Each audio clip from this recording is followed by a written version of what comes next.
Hi, my name is Lucy Griffiths and I'm talking how to be your confidence cheerleader.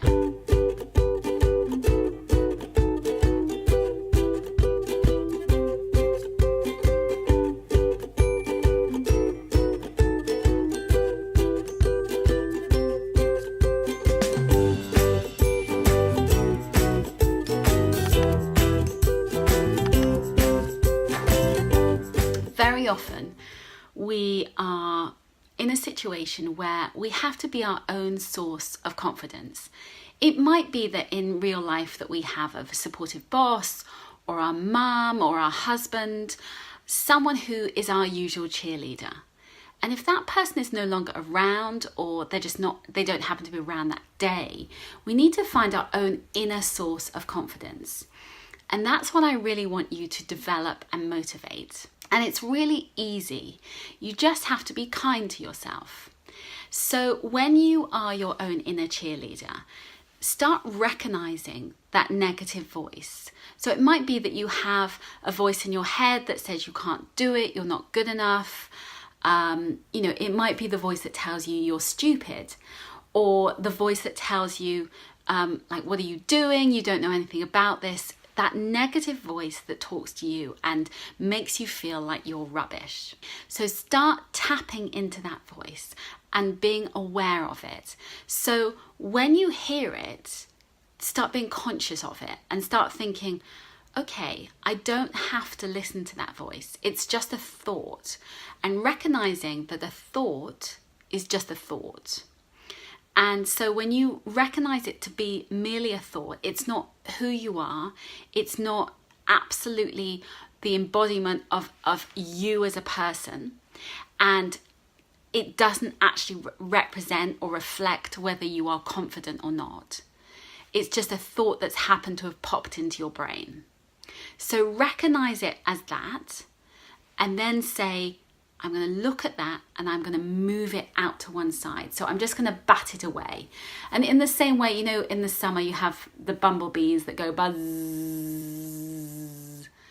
That's your thought. You can just bat it away. And when you bat it away, you're saying, you know what? It's not useful. I don't want to listen to that thought. And instead, you can embrace and accept something else that's very different, that is very much about you now, where you are, and accepting you for who you are.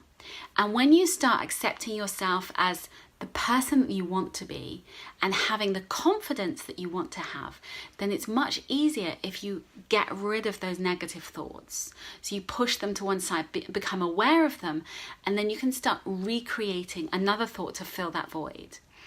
And start writing down those thoughts. So write them down on a piece of paper. I love myself. And it's not like, oh, I think I'm amazing and that's the end of it. It's really self-love. It's practicing an awareness of yourself and why it's important to love yourself and be kind to yourself. And so writing down those thoughts and really writing them down 100 times until it's really in your brain and it's part of a new mantra that you say.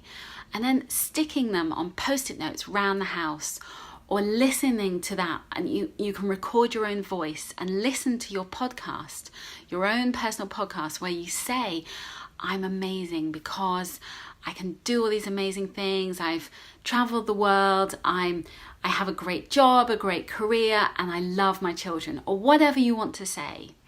And so when you are saying those things, it's much more positive and much more aligned with who you want to be. And so the more you say those things, the more you start believing those things, that's what your reality will be, because you frame your reality, you create your reality. So the more that you can create your reality, the more that you can, just accept it and be like, okay, that's who I am, and be really accepting of you as an individual and where you are with your confidence. Okay, I am going to love you and leave you, but really start digging into your confidence and thinking about how you can tap into your inner source of confidence so that you feel better about yourself and more aligned with the person that you want to be. Okay, much love.